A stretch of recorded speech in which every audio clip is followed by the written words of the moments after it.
காதோடு தான் நான் பேசுவேன். ஆக்சுவலாக இப்போ காலேஜ் படிச்சுட்டு இருக்கேன். ம் எனக்கு என்ன ப்ராப்ளம்னா வந்து எந்த இயர்மா?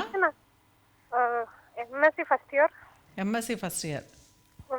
சரி, ஏன் இவ்வளோ பதட்டமாக இருக்கீங்க? எங்கள் வீட்டிலேருந்து பேசுகிறீங்களா இல்லை எங்கேயா ட்ராவல் பண்ணிகிட்ருக்கீங்களா? இல்லை இல்லை, நான் நடந்து போயிட்டுருக்கேன். வாக்கிங் போயிட்டுருக்கீங்களா? ஆமாம், ரூமுக்கு நடந்து போயிட்டுருக்கேன். ஓகே, ஹாஸ்டலில் தங்கி படிச்சிட்ருக்கீங்களா? ஆமாம். ஓகே, உங்கள் கூட பிறந்தவங்க எத்தனை பேர்? கூட பிறந்தவங்க தம்பி மேம். அப்பா என்ன பண்ணுறாருமா? அப்பா வந்து பிஸ்னஸ் பண்ணிட்டு இருக்காரு, டெக்ஸ்டைல் பிஸ்னஸ் பண்ணிட்டு இருக்காரு. அம்மா ஹவுஸ் ஒய்ஃபா? ஆமாம் ஆமாம். எம்எஸ்சி என்ன பண்ணுறீங்க? என்ன சப்ஜெக்ட்டு? Environmental science. சரி, ஓகே. என்ன கேட்க வந்தீங்க சொல்லுங்கள். மேம், இப்போ என்ன ப்ராப்ளம்னா வந்து எனக்கு 4 இயர்ஸாக கரெக்டாக 18லேருந்து இப்போ 21 வரைக்குமே வந்து சிவியர் ஹெல்த் இஷ்யூஸாகவே இருக்கு. ம் கண்டினியூஸாக ஹெல்த் இஷ்யூஸ் 4 இயர்ஸாக தொடர்ந்து வந்துக்கிட்டே இருக்கு. என்ன மாதிரி ஹெல்த் இஷ்யூ? ஒரு இப்போ 2 வீக்ஸ் ஒன்ஸ் பார்த்தீங்கன்னா ஒரு மவுத் அல்சர் வந்துன்னா கிட்டத்தட்ட 2 வீக்ஸ் ஆகும். எனக்கு இந்த மாதிரி 4 இயர்ஸாக வந்துக்கிட்டு இருக்கு. ஃபீவர், ஸோ விட்டு விட்டு விட்டு விட்டு உடம்புல ஏதாவது மாற்றம் வந்துக்கிட்டே இருக்கும், ப்ராப்ளம் ஆகிட்டே இருக்கும். நாங்களும் வந்து ட்ரீட்மெண்ட் எடுத்துக்கிட்ட மேம் இருக்கேன் நான். நீங்கள் கம்ப்ளீட் செக்கப் எடுத்தாச்சா? Yeah ma'am. Culture test, blood culture, urine culture? Yeah endoscopy, அப்புறம் ஸ்டொமக் ரிலேட்டடா. ஆனால் எதுவுமே சிக்கல் இல்லை உடல் ரீதியாக? இல்லை எந்த ப்ராப்ளமே இல்லைன்னு சொல்லிட்டாங்க. சரி, உங்களுக்கு என்னென்ன அடிக்கடி ஃபீவர் வருது, வாயில் புண்ணு வருது? அது என்னன்னா இது கண்டினியூஸாக வரப்போ வந்து என்னால் நான் என்னோட யூஜி டிகிரிலாம் வந்து நான் சரியாகவே அட்டன் பண்ணல.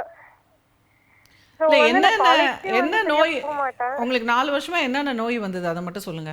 மவுத் அல்சர். மவுத் அல்சர் மட்டும் தான் அடிக்கடி விட்டு வருது உங்களுக்கு? 4 இயர்ஸ். சரி, ஓகே. இப்போ வந்து அல்சர், மவுத்தில் அல்சர் வந்துட்டு உங்களுக்கு சரியா புண்ணு, அல்சர் கிடையாது அது, மவுத் வாயில் புண்ணு வந்துட்டு அது வந்து உங்களுக்கு கொஞ்ச நாள் கழிச்சு சரியா போயிடுது தானாவே? இல்லை. குழி ஆயிடுமா? ஆமாம், லைக் ரொம்ப சிவியராக வந்துன்னா உங்களுக்கு கிட்டத்தட்ட 3 வீக்ஸ் ஆகும் ரெடி ஆகும். அதான் 3 வீக்ஸ் ஆனோன்னு சரியாயிடும். சரியாயிடும். அப்புறம் திருப்பி கொஞ்ச நாள் கழிச்சு திருப்பி வரும். திருப்பி வந்துரும். சரி, உங்களுக்கு ஏதாவது ஃபுட் வந்து ஏதாவது ஒவ்வாமையா இருக்கான்னு கவனிங்க, சரியா? இல்ல மேம், நான் அந்த மாதிரி எல்லாமே செக் பண்ணிட்டேன். சார்ட் போடுங்க. இல்ல, சார்ட் போடணும். நீங்க சார்ட் போட்டு நீங்க டெய்லி சாப்பிட்றத தொடர்ந்து ஒரு 3 மாசத்துக்கு எழுதுங்க. ஸோ என்னைக்கு என்ன சாப்பிட்றீங்கன்றதை எழுதிட்டே வாங்க. ஸோ வாய்ப்புண்ணு வர்றதுக்கு முன்னாடி என்ன சாப்பிட்றீங்கன்றதை கவனிங்க.